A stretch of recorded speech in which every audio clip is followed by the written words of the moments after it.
साक्षात् परं ब्रह्म तस्मै श्री गुरवे नमः। अखण्डमण्डलाकारं व्यक्तं येन चराचरं तत्पदं दर्शितं येन तस्मै श्री गुरवे नमः। अज्ञानतिमिरन्धस्य ज्ञानं येन शलाकया चक्षुरुन्मीलितं येन तस्मै श्री गुरवे नमः। हे कृष्ण करुणा सिन्धु दीनबन्धु जगत्पते गोपेश गोपिकान्त राधाकान्त नमस्ते। कृष्णाय वासुदेवाय भक्तानां भयाभञ्जनं राधिका प्रसभे गोविन्दाय गोविन्दाय गोविन्दाय नमो नमः।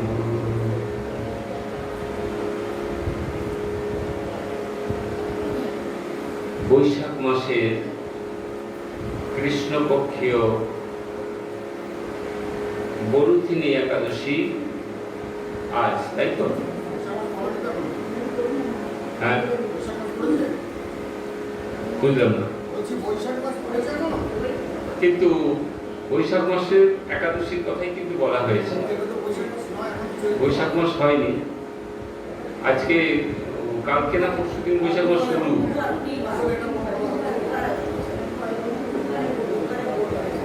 কলিযুগ তো, কলিযুগে সব কলিযুগে এরকমই হবে। চৈত্র মাস বৈশাখ মাস হবে, কিন্তু এই একাদশীর ব্রত কথা যে বই, এ তো আমার সৃষ্টি করা নয়, আর কলিযুগকে ধরেও এই সৃষ্টি নয়।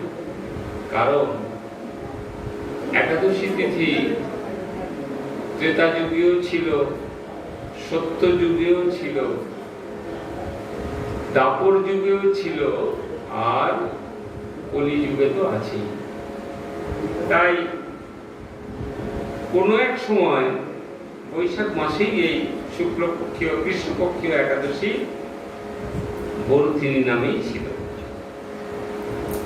যুধিষ্ঠির মহারাজ শ্রীকৃষ্ণকে বললেন, হে বাসুদেব, আপনাকে প্রণাম। বৈশাখ মাসের কৃষ্ণপক্ষীয় একাদশী কি নামে প্রসিদ্ধ এবং তার মহিমাই বা কি, তা কৃপা করে আমাদেরকে বলুন।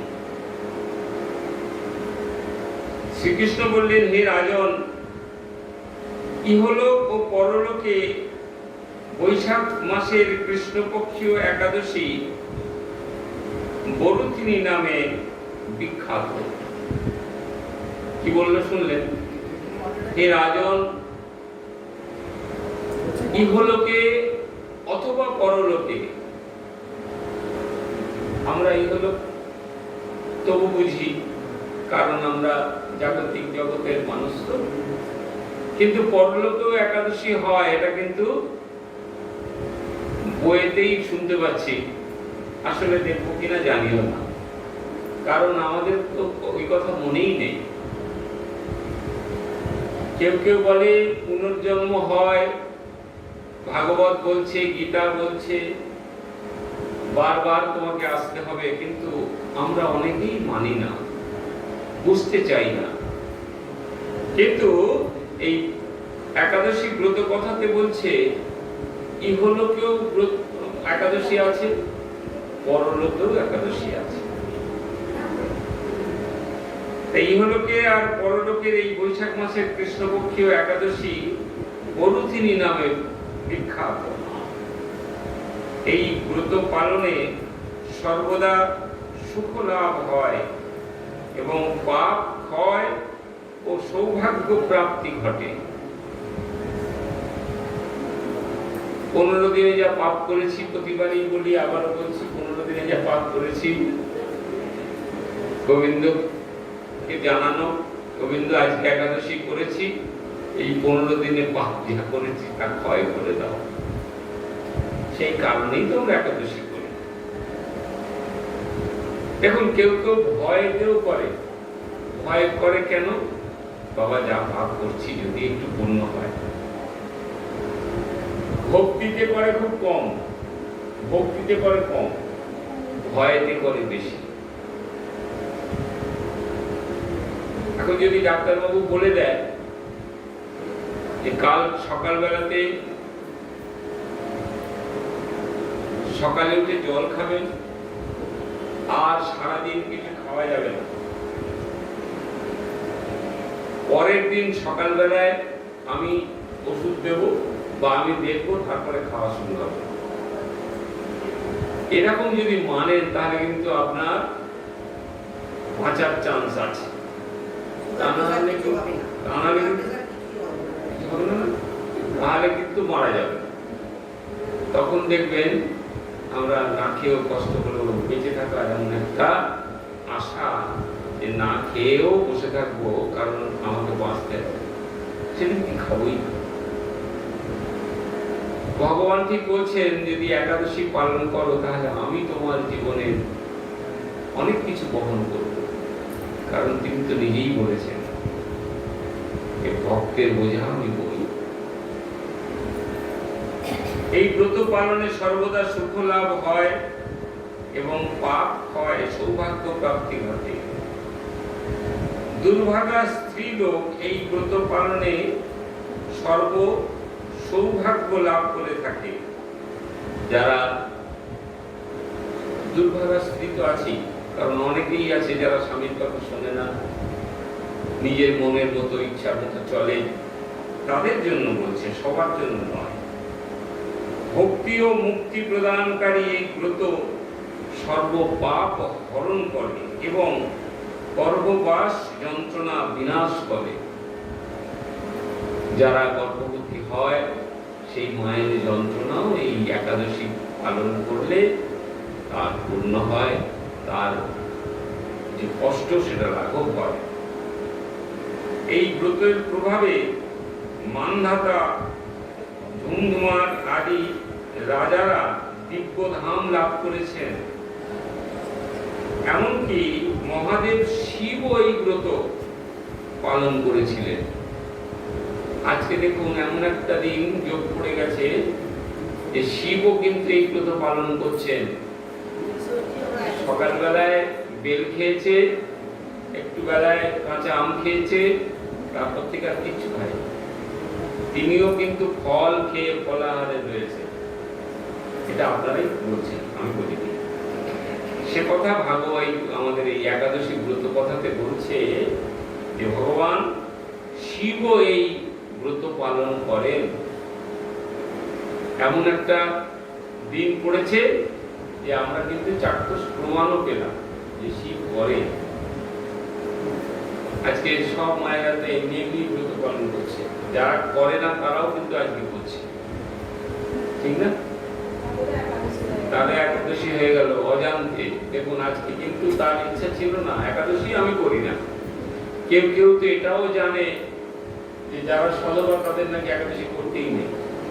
সদবা একাদশী করবে কেন?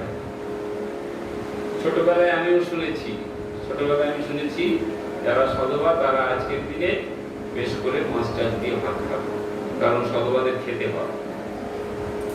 কি নিয়ম করেছে জানি না, কিন্তু এটা আছে। কিন্তু পাপে চক্রে ভগবান তো দেখুন এমন একটা মজার দিন ফেলেছে যে একাধারে একাদশী, একদিকে নীলের উপোস। একদম সকলে খুব ভালো করে, কেউ কেউ হয়তো সকলেও খেয়েছেন, কিন্তু বেশিরভাগই উপোস করে। ভগবান যখন চিন্তা করে যে আমি এদের দিয়ে কিছু করিয়ে নেব, তখন ঠিক ধীরে ধীরে 10,000 বৎসর তপস্যার ফল কেবলমাত্র এই বরুচিনী ব্রত পালনে লাভ হবে। আজকে যারা যারা এই একই উপলক্ষে দুটো উপোস করেছেন, 10,000 জন্মে যা যা কাজ করেছেন সব তার সুফল অবশ্যই পাবেন। এটা আমি বলছি না, ভগবান নিজে বলছে, যে শ্রদ্ধাবান ব্যক্তি এই ব্রত পালন করেন তিনি ইহলোক ও পরলোকে সমস্ত প্রকার বঞ্চিত ফল লাভ করতে পারে। অনেকে অনেক কিছু ইচ্ছা থাকে, সেগুলো পূরণ হয় না, কিন্তু এই একাদশী ব্রত পালন করলে এই অবাঞ্ছিত ফল সে পূর্ণ লাভ করতে পারে। এই নৃপশ্রেষ্ঠ অশ্বদান অপেক্ষা গজদান শ্রেষ্ঠ।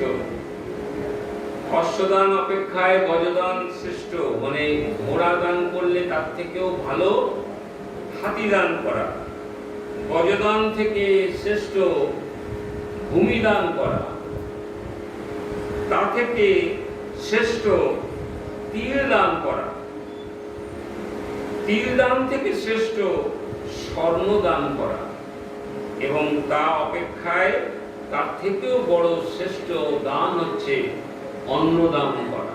কাউকে যদি অন্নদান করা যায় তাহলে সবের থেকে অনেক অনেক পুণ্য লাভ করা যায়।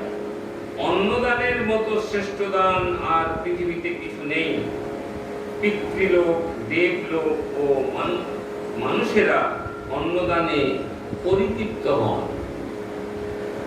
আপনি কাউকে টাকা দিচ্ছেন, ঘোড়া দিয়েছেন, শুরু করি ঘোড়া থেকে, ঘোড়া দিয়েছেন, সে বলে বাবা তুমি একটা ঘোড়া দিয়েছো, এতে চড়তেও পারবো না, কারণ রথের চালাতে গেলে দুটো তিনটে ঘোড়া লাগে, একটা ঘোড়া দিয়ে কি হবে, আর আমি ঘোড়ার উপর উঠে যেতেও পারি না।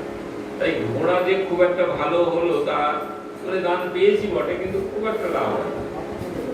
আচ্ছা, হাতি দান করবে, ঘোড়া থেকে ভালো হাতি, হাতি দান করবে, সে বলে বাবা আমি হাতি তো তুমি আমায় দিয়ে দিলে, আমি একে খাওয়াবো, কারণ হাতি খায় খুব, তুমি তার খাবারটা দেবে না, সেও খুব একটা আনন্দ পেল না।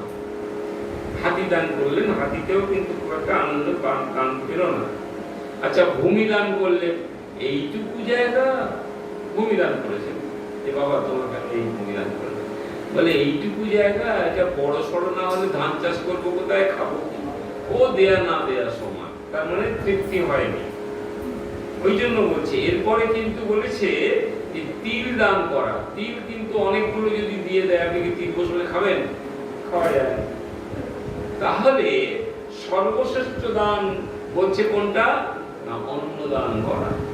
কি করে শ্রেষ্ঠ?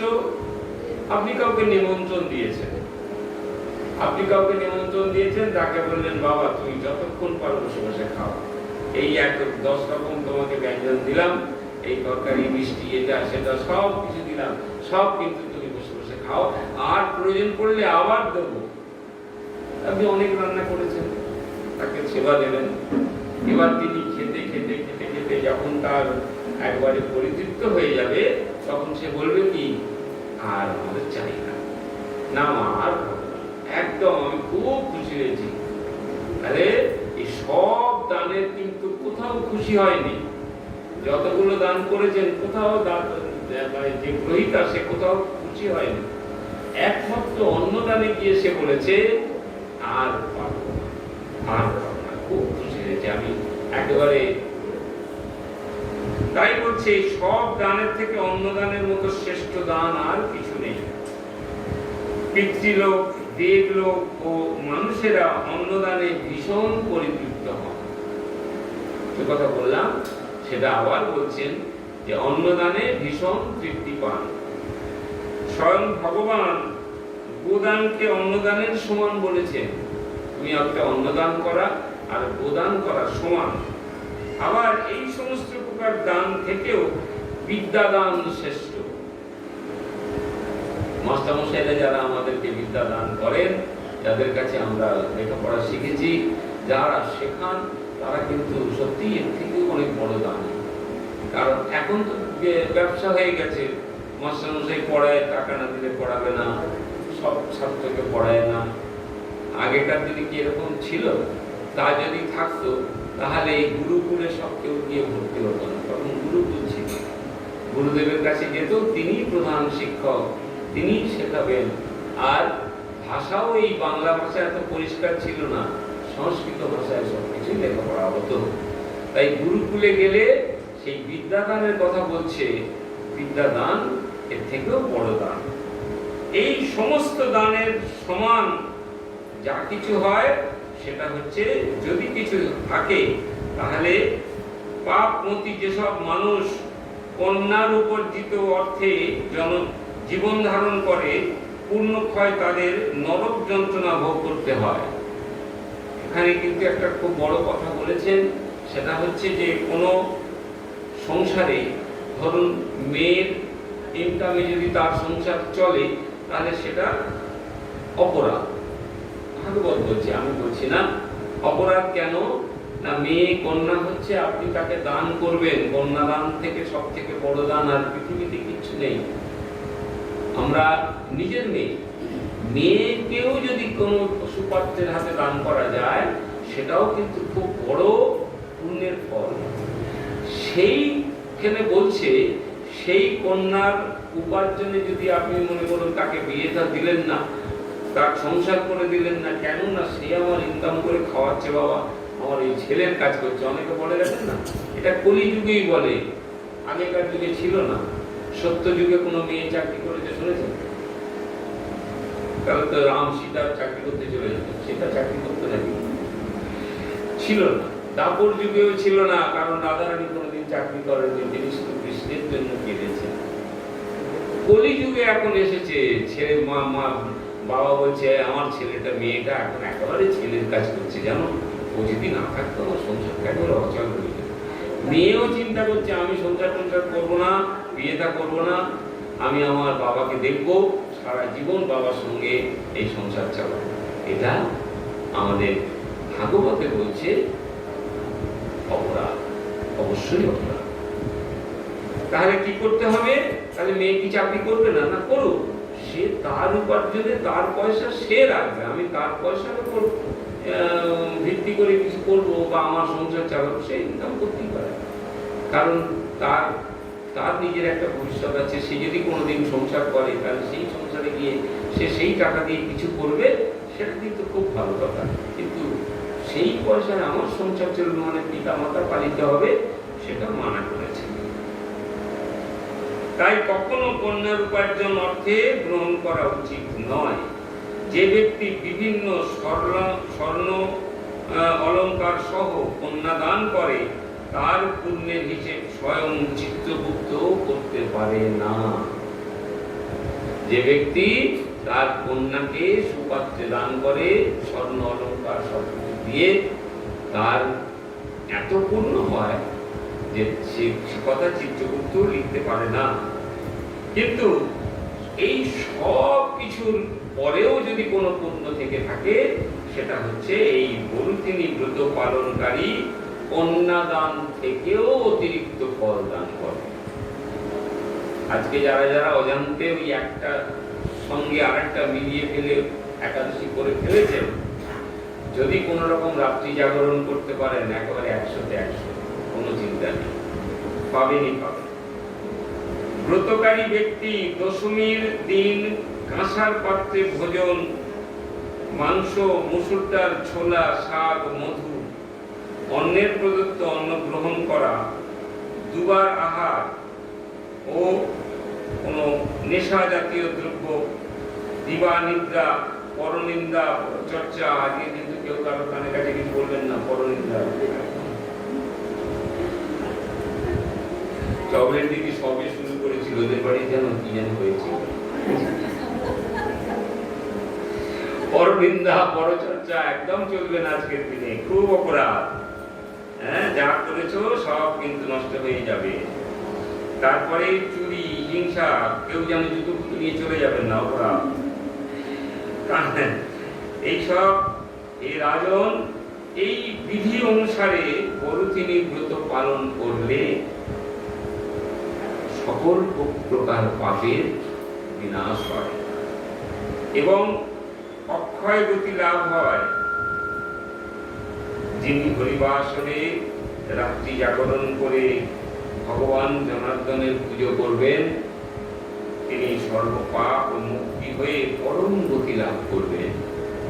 তাই সূর্যপুত্র যমরাজ যাতনা থেকে পরিত্রাণের জন্য পরম যত্নে এই একাদশী ব্রত পালন করার কর্তব্য যমরাজেরও যাতনা থেকে, যমরাজের মানে যে আমরা মারা যাওয়ার পরে যমরাজ যে আমাদেরকে বলে না আগে গরম তেলে ফেলে দাও,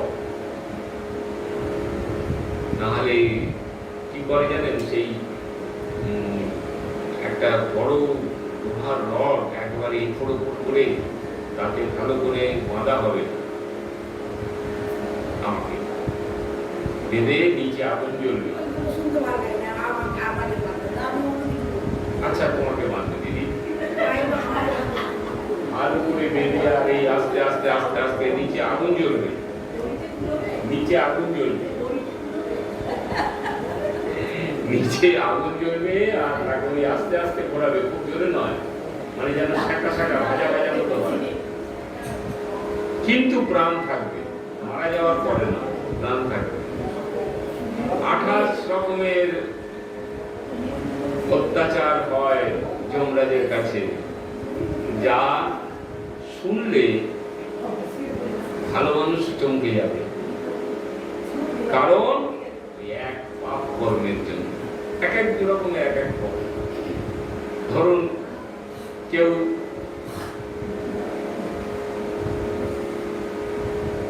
শাশুড়ি কোনো পাপ করে না, বলে না আমার বৌমা ভীষণ ভালো, ভালো না, ভীষণ ভালো না, কিন্তু ওই অলক্ষে তারও কিন্তু পাপ হচ্ছে। আর সেই পাপের জন্য কি করতে হয় জানেন, যখন ওই নদী দিয়ে পার হচ্ছেন, কোন নদী গো,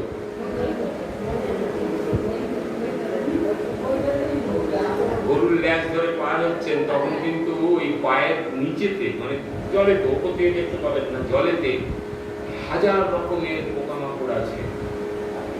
ওই যাদের যাদের সব যেমন পাপ তেমনি। আমি শুনেছি নাকি বৌমার দোষ দেখলে তাকে কুমিরে কামড়ায়, পায়ের নিচের দিকে, ওপর দিকে বুঝতে পারবেন, সে এসে হয়তো কাট করে কেটে নিয়ে ঠ্যাংটা নিয়ে চলে যায়, হায় হায় হায় আমার ঠ্যাং কোথায় গেল, অজরে রক্ত পড়ছে, আপনি দেখতে পাচ্ছেন না, কিন্তু পায়ের নিচের দিকে এসে পড়ছে। 28 রকমের অত্যাচার, ভাবতেই পারবেন না। কাজেই আমরা এই পাপ থেকে মুক্তি চাই। মুক্তি পেতে গেলে কি করতে হবে? হরের নাম, হরের নাম, হরের নাম, কে বলো কলো নাস্তেব, নাস্তেব, নাস্তেব গতিরন্ন। এই কলিযুগের মানুষ একমাত্র এই পাপ থেকে মুক্তি পাওয়ার পথ হরিনাম, সুযোগ পেলেই নাম বল, নাম ছাড়া গতি নাই, গতি নাই, গতি নাই। একদিন রাধারানী গোবিন্দের সঙ্গে, গোবিন্দ আমার দেখতে পেয়েছেন যে রাধারানী তার সখীদের নিয়ে যমুনায় জল আনতে আসছে।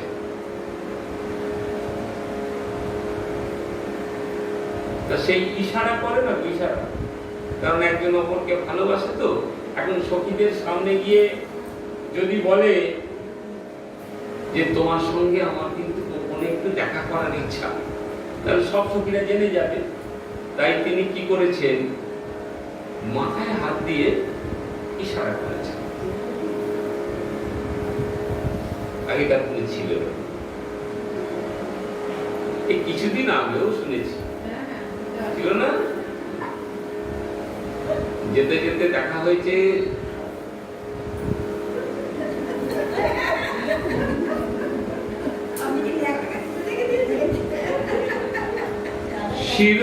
শিরোপরশিয়া বচনেরই ছলে ইঙ্গিত করিল রাধারে। শিরোপরশিয়া বচনেরই ছলে, মানে এই যে কথাও বলা হয়ে গেল, আমার মাথায় হাত দেওয়া হলো, পদকর্তা তাই বলছেন, শিরোপরশিয়া বচনেরই ছলে ইঙ্গিত করিল রাধারে। কি রাধারানী বুঝে গেছেন? সবাই বুঝবে না, যে যাকে ভালোবাসে, যে যাকে জানে, সে তার ইঙ্গিত বুঝতে পারে। পারে? সবাই পারে? আমরা সবাই বসে আছি, এখন কোনো একটা কারণে যদি আমি কাউকে ইশারা করি, সে বুঝবে আর আমি বুঝবো, বাকি দেখলো সবাই, কি ব্যাপারটা কিছু বুঝবো। তাই সখীরা সবাই দেখেছে যে গোবিন্দ আমার মাথায় হাত দিয়েছে, কিন্তু কারণটা বুঝতে পারে। একমাত্র বুঝেছিল বিশাখা সখী। বিশাখা রাধারানীকে জিজ্ঞাসা করছে, রাধে কখন কথা হলো, কখন আসবি বলবি কি? তুই বুঝলি কি করবে? আমি দেখে ফেলেছি। রাধারানী বলছে তুই বুঝলি কি করে? আর বিশাখা বলছে দেখে ফেলেছি। বলে ওই তোরা সব যখন জল টল নিয়ে চলে যাবি, তারপর আমি ঠিক আবার জল ফেলে আবার জল নিতে আসবো। কারণ ঘরে তো শাশুড়ি ননদি আছে গো, মনে আছে তো? হ্যাঁ হ্যাঁ, জটিলা আর কুটিলা। এই জটিলা কুটিলা জিজ্ঞাসা করবে না, ও গো এই মাত্র তো জল নিয়ে এলে, আবার কেন যাচ্ছ? এই মাত্র জল নিয়ে এলে, আবার জল আনতে কেন যাচ্ছ? জল আনবো কি, ঘটিটাই ফুটো ছিল, বুঝতে পারিনি তো, সব জল পড়ে গেছে, ওই জন্য আবার জল আনতে যাচ্ছি।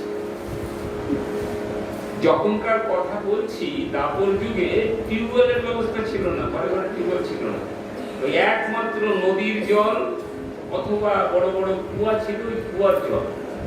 তার সামনে যার যমুনা, হ্যাঁ সামনে যার যমুনা, ওকে ওকে সরি, হ্যাঁ সামনে যার যমুনা, ঠিক আছে, ওনার কাছে কোনো ভয় নেই। সামনে যার যমুনা, সে তো যমুনা থেকেই জল আনবে। তাই রাধারানী কি করেছে, ওই যমুনায় গেছে, যমুনা থেকে জল নিয়ে সব সখীদের নিয়ে ঘরে ফিরে গেছে, গিয়ে আবার শাশুড়ি ননদীকে বলছে যে আমার তো জল সব পড়ে গেছে, আমি আবার পুনরায় জল আনতে যাচ্ছি। এই জল আনার ছল করে যাচ্ছে কোথায়? নিজে ইশারা করেছে, গোবিন্দের কাছে গিয়ে তার পদসেবা করছে। ভক্ত ভগবানের কি করে? ভক্ত ভগবানের কি করে? কিন্তু বিশাখা সখী দেখেছিল, বিশাখা এসে বলছে যে শোন শোন, তুই এসব যে এসেছিস না, ঘরে চলে যা, না হলে কিন্তু আমি তো শাশুড়ি ননদীকে বলে দেবো।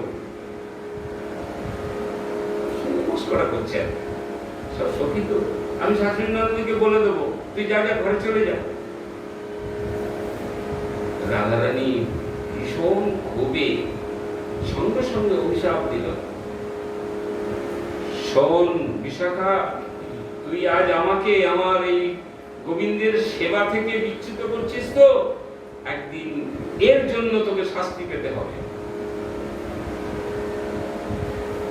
বিশাখা বলছে, রাধে আমি তো তোর যা বলছি সেটা করতে চাইতাম না, তুই আমাকে শুধু শুধুই অভিশাপ দিয়ে দিবি।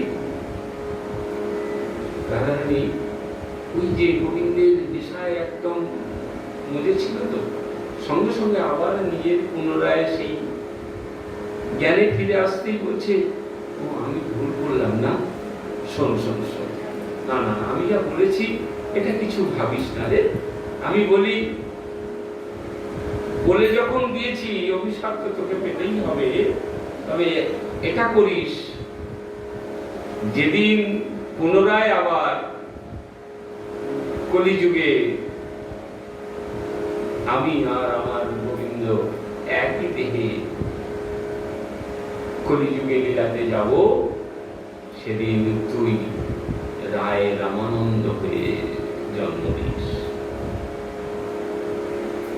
রায় রামানন্দ হয়ে জন্ম নিস, তোর সঙ্গে আবার আমাদের মিলন। এই হলো দাপর যুগের কথা। কলিযুগে মহাপ্রভু এলেন, আজ থেকে 538 বছর আগে মহাপ্রভু সন্ন্যাস নিয়ে তিনি চলে গেলেন পুরী ধামে। আপনারা সকলেই জানেন, সন্ন্যাস নিয়ে মাকে জিজ্ঞাসা করেছিল, মা নবদ্বীপবাসী তো আমাকে থাকতে দিল না, কারণ নবদ্বীপে তখন ভীষণ ভাবে এরা যারা কালী পুজো করত তারা মহাপ্রভুকে কিছুতেই জায়গা করতে দিলেন না। যেখানে হরিনাম হতো সেখানে গিয়ে তারা বাধা দিতেন, নানান ধরনের অত্যাচার করতেন। তাই মাকে জিজ্ঞাসা করলেন, মা, নবদ্বীপবাসী তো আমাকে চায় না,